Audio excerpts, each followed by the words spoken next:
To Artist in Recovery, May 31st, 2024. To them early in the morning for Friday. Zombie Weaver, John C. Roseman, California. Yeah, it's just about 1 o'clock in the morning. How about that one? West Coast time. How the hell are you doing, Daryl? Yeah, hell of a time we're living in, isn't it? Do I agree with what the hell's going on? Not really. I'm still trying to keep track of the regular news itself. I mean, everything else is still about Trump and this, Trump that, and it's on the majors anyway, so I'm still trying to keep track of what the hell's going on, staying the hell away from everybody else for that matter. This had been very convoluted, and it's not over yet. They still got an appeals process to go through, and we know how long that damn thing takes. But the sentencing's going to be coming. But then after that, they're going to have the Republican convention. I can't believe all this damn shit happening here. I mean, God bless it. When I heard about it, I was all on pins and needles and holding my breath, even after I saw the 34 counts being read off on CNN. Jake Tapper was doing this. And I was getting the audio and just putting it on my video and just watching this thing. And I didn't react. I didn't yell, I didn't scream, I didn't jump, I didn't do anything. Like, oh shit, now what's going to happen? Guilty on all 34 technical counts. That's not enough. It's not going to be done. It's still got a long way to go at this point. I mean, the other trials also still hold them accountable. It's one thing having civic, but criminal. Florida was already botched when they had Cannon selected as a judge. DA down there didn't have a chance. Fannie Willis out in Georgia, she's got an issue. She'll be out of a job or switched over to some other case because the Trumplicans down there will make sure of it. From the local to the federal.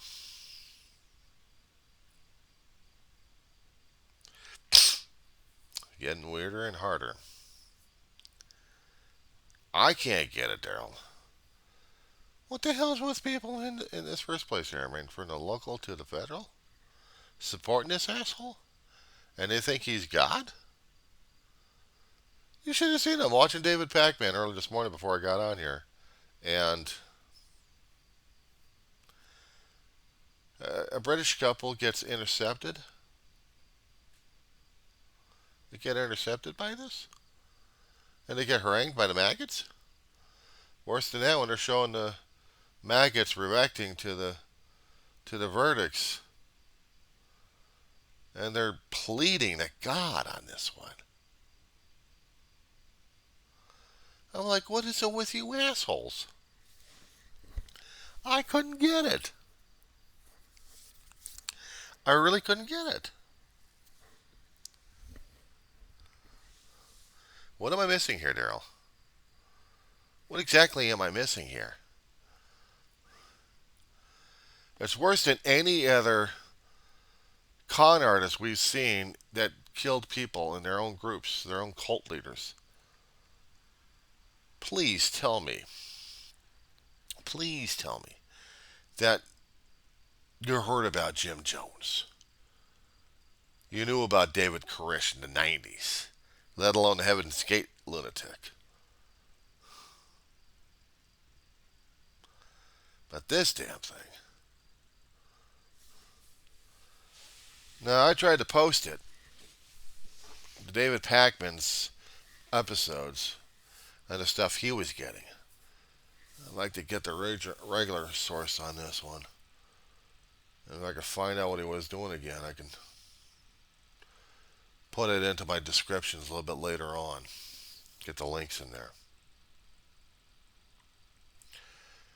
I can't figure it out myself. I know sure as hell you can't figure it out. But it's like the people who are uneducated, who refused or never had a chance to peruse a library to read books, that thought the books might be evil. So they're going to have to be ignorant as hell.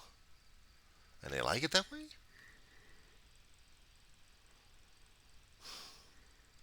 Growing up as a kid, I was a lonely bastard, and I was stuck in my books, and I was stuck doing Lego. The only comfort I had was characters in a book. Somebody else's fictional world became my only sources of comfort. Not exactly religion, though. Not exactly faith in something. You just wanted to be a part of something other than what I was dealing with. Read the books, and I was into it. Read the words, and I'd see the images in my head, and I'd play out the movie.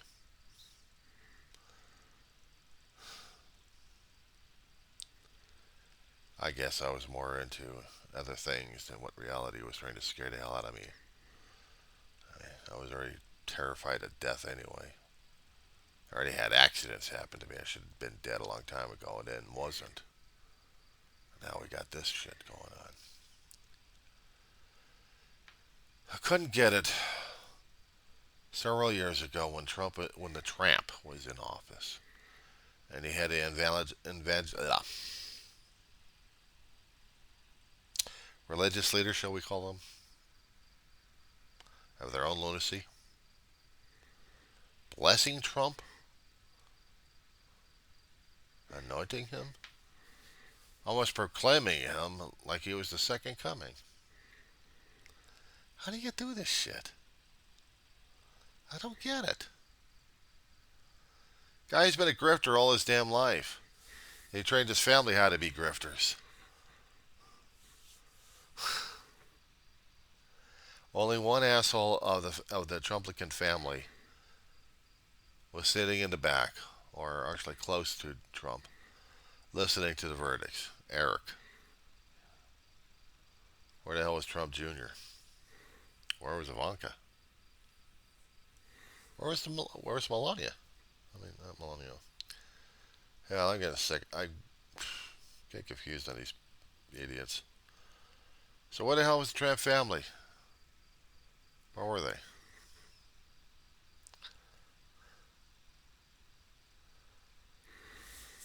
You know, if my brother was going through a criminal trial a long time ago, my mother and I would have been there every single day. We were family. You didn't screw around with the family. My brother, a long time ago, let me tell you about this one here, dude. Okay, so my brother got in trouble with the law. Taking care of Ma back in Lancaster, California. And Dave had to walk dogs. One of them was a footstool. Cocker Spaniel, shaggy dog. We trimmed him down enough where we'd make him into a damn footstool, but if he was still shaggy, he was still a walking footstool. It was a hell of a dog to have, Buddy Buster. Anyway, Dave's walking this guy. And Buddy's having problems trying to go to the bathroom. At the same time, my brother's trying to get medications ordered from a county facility he was part of a program with. And Buddy Buster happened to pee on my brother's foot while my brother is talking to the pharmacist. He said some things. He shouldn't have. He called back, tried to apologize, but they couldn't take his call. Next thing he knows, he's going over to the county the next day, and he's arrested for making terrorist threats. Yeah, the stuff I could tell you in person about it, but to put it on the air, I'd get myself tossed out. He tried to explain it away, couldn't. He was busted. I had to call a friend of mine to drop me off over at the county place, bring the car home. That's a terrifying story right there. I'll let her time on that one. But I heard from the deputy. I talked to the deputies about it. He was arrested, and he was sent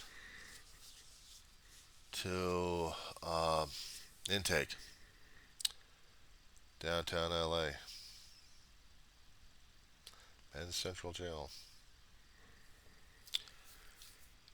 I couldn't find out what the hell was going on. I needed to get the information, so that night I was staying up and watching and praying and sitting right by a phone and trying to keep an eye and keeping my okay. And then next thing I know, I get a phone call from Dave, gives me information.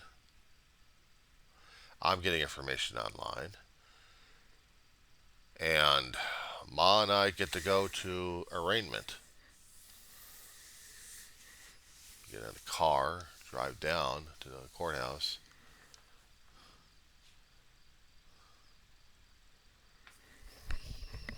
Ma's in a wheelchair, and I'm pushing the damn thing. So we go over to the intake. We go to the arraignment out in Antelope Valley courthouse, and there's Dave.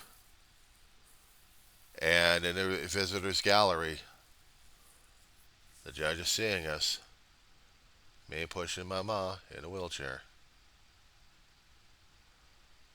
So there was going to be arrangements made between the DA and the attorney that David had.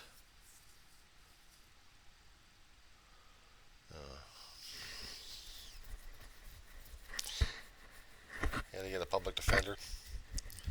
And the public defender was making deals to where David would be getting a light sentence, but he had a year probation, had to stay out of trouble. He couldn't drive. I had to drive him. Oh well. But he'd be coming home, but it'll take about a couple of days to get home. And we worried and waited for another phone call from Dave. But those prison phones, outsiders would have to pay to have the prisoners use privileges on the phones. That's what we did. Got my debit card. Gave the prison phone system funds enough my brother could actually talk to us. As soon as I found out when they got him released, I hopped on a train literally, got over to the train station out in downtown LA, fed his butt, and we both went home. All because he had to open up his mouth on a dog and didn't even realize what the hell. I mean, he realized it, but it was just too late. I mean, he could have just said, "Give me one second."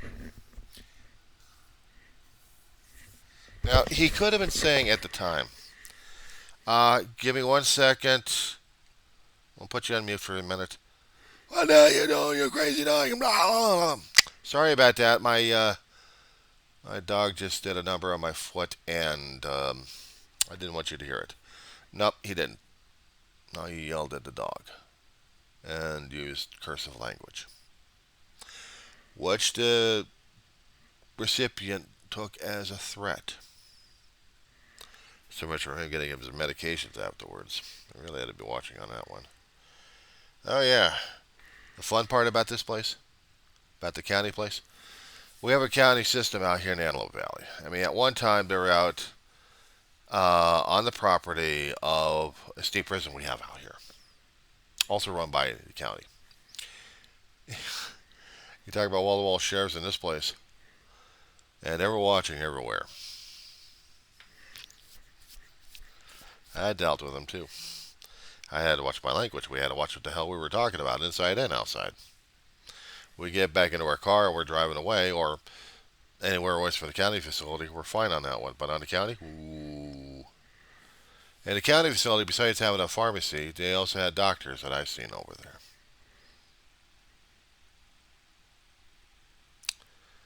I don't miss the place, but I dealt with them anyway.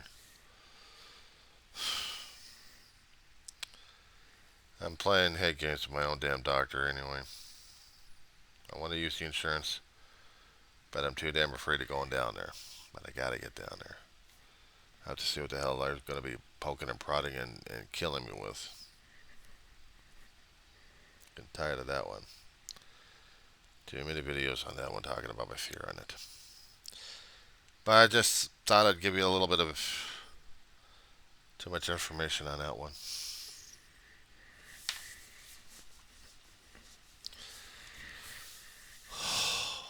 How do we deal with this one? How do we deal with the Trump and the maggots and everything else like that? I haven't got a clue, Daryl. I'm going to be posting it a little bit later because I'm going to get some more sleep right now. Wake up, and I got damage control in the damn kitchen. That's what I got. I don't know what you got, but I know what I got here. While everyone else is going to be talking and blathering and going, blah, blah, blah, blah, blah, I'm going to sleep through half this shit anyway.